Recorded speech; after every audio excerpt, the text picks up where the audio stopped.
we need to get out of this matrix. We need to get out of it. It's no longer relevant with us. In fact, it becomes nuisance and obsolete to our way of life.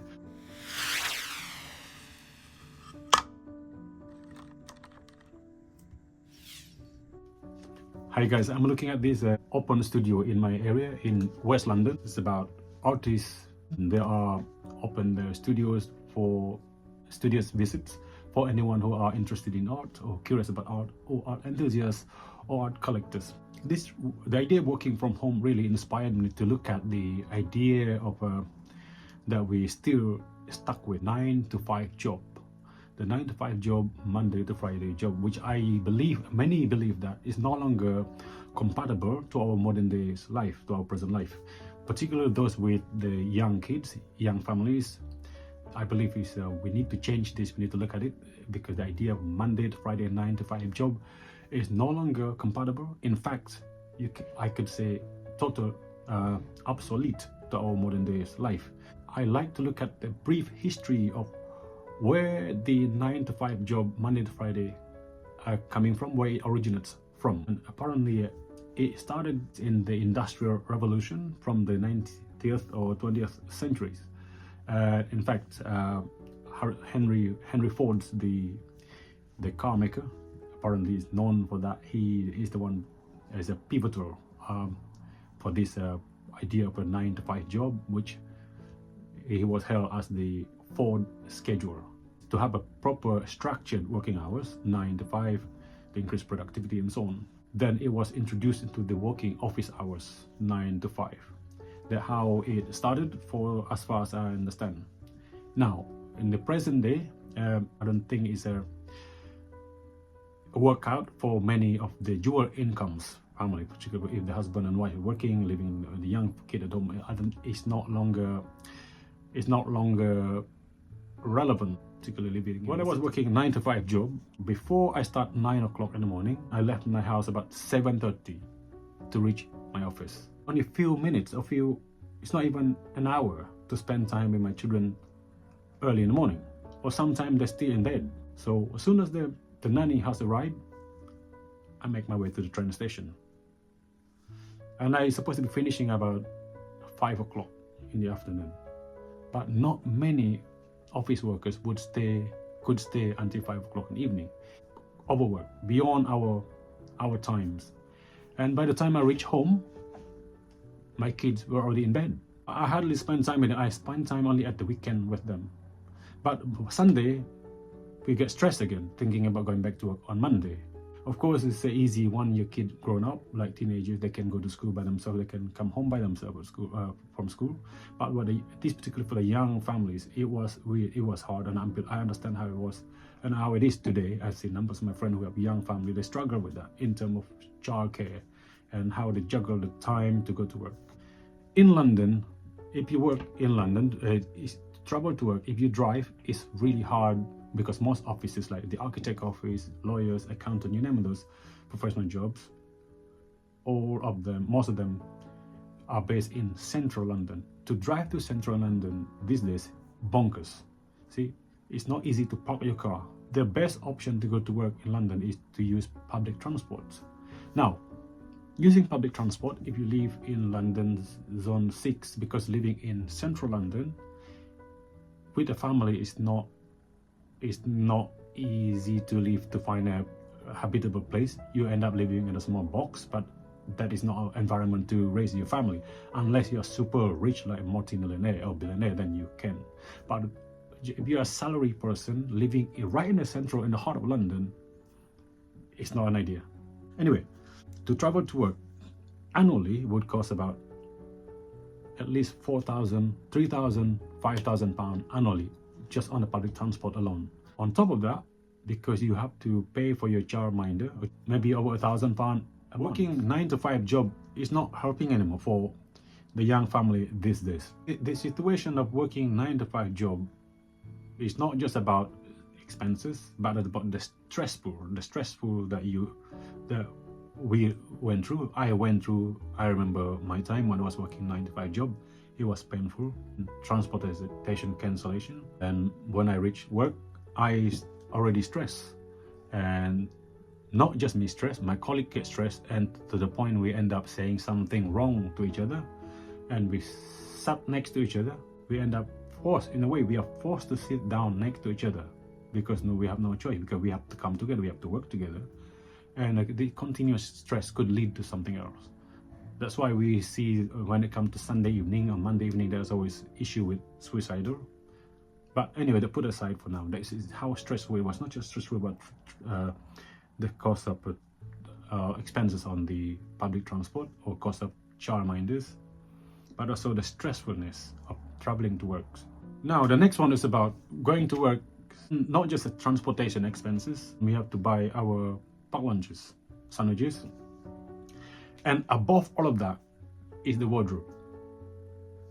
Have you ever noticed when you go to work, there are times when you realize you're running out of idea what to wear, because we in a working environment, it's not as friendly as we assumed they would be when we started our career. It's much more hostile than that. Some employees who like to pick on certain things, they like to bitching about each other to the point some people get very stressed and depressed. Some might going to say this person is smelly, or some might going to say he wears the same clothes, he's wearing the same clothes, or some, when you have no more clothes, you wear something, someone will say, look at the way that person outfit. You make a mock or something. Not all, but some. But anyway, the point is that we spend so much money on our wardrobe, our shoes, our clothes, our bag to go to work. So at the end of the month, with that ambitious to be, we spend all our money on those kind of crap basically. Now we're looking at the employers. Suppose a corporate firm maybe about 200 employees in the office. Maybe it costs them in the prime part of London, maybe it costs about 1 to 2 million annual renting on the properties for the office. The solution is this: with the available infrastructure that we have today, we have the internet, we have the Wi-Fi, which are performing way better than years ago. I'm sure we can work from home. So we don't have to be in the office every day. We don't have to. So we can work from home. The benefit of that is this: it's not just the employees for cutting down the transportation, or they can wear whatever they like at work. If there is no meeting, they can just wear whatever they like at home, because they're inside the working environment. We can still function efficiently the way we suppose we work in the office. And of course, we don't have to pay the childminder to come to, or the nanny to come to our house, because we will be at home. Working from home, we can watch our children, and I don't have to start 8 o'clock. Suppose I need to drop my children to school, I can drop them off 8 o'clock, I come back and start working again at home. I can make my own lunch at home. I don't have to spend money. I don't have to go to Starbucks. If I travel maybe once or twice into the office a week, maybe I can save up to 70% or 75% of the public transport. Suppose employers spending about 1 million to 2 million on the renting for the offices. By cutting down that office, you can delegate your work to your employees who are working from home. Let them working flexibly, so you can cut down that. Maybe instead of paying 2 million, maybe the employees can pay £100,000 or £500,000. So that will be a win-win game for both the employees and the employers. Again, at the same time, suppose we had an argument with the colleagues, you can work from home. Time is the healer. As with the time went by, we forget about the argument that we had, and then we start again. And working from home independently, we still can work performing efficiently. Why I believe this is the solution? We have the internet and all sort of facilities that are now available. Maybe if we want to be physically gather together for a meeting, then do it once in a while, but we don't have to do every day, Monday to Friday. I believe this solution is the way forward, because COVID-19 in 2020 struck when we were in prison, basically locked down.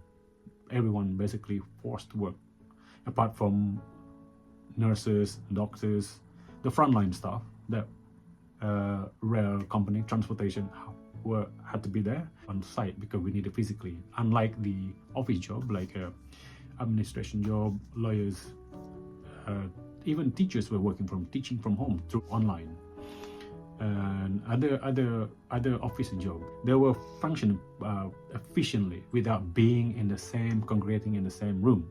Like architects, similar. Artists, designers, you can work from home. In fact, to be an artist, an architect, designers, it's much more productive to be working alone in your own studio at home. So we need to get out of this matrix. You see, the matrix, like we like to amplify, we need to get out of it. It's no longer relevant with us. In fact, it becomes nuisance and obsolete to our way of life. So working from home, yes, I understand that working from home, 9 to 5 job, we can work as long as we want, in fact, but not necessarily Monday to Friday in one office, leaving our family at home, leaving our children to complete strangers to looking after them while we are at home, work at the office. We can still work from home, functioning efficiently the way we're supposed to be, and I believe this strongly. This is the solution. So get that 9 to 5 job away, no longer needed. We can still work from home independently. So for the well-being of a young family, for the children, for our future children, for our future generation, this 9 to 5 need to go. Thank you very much for watching, and once again, thank you.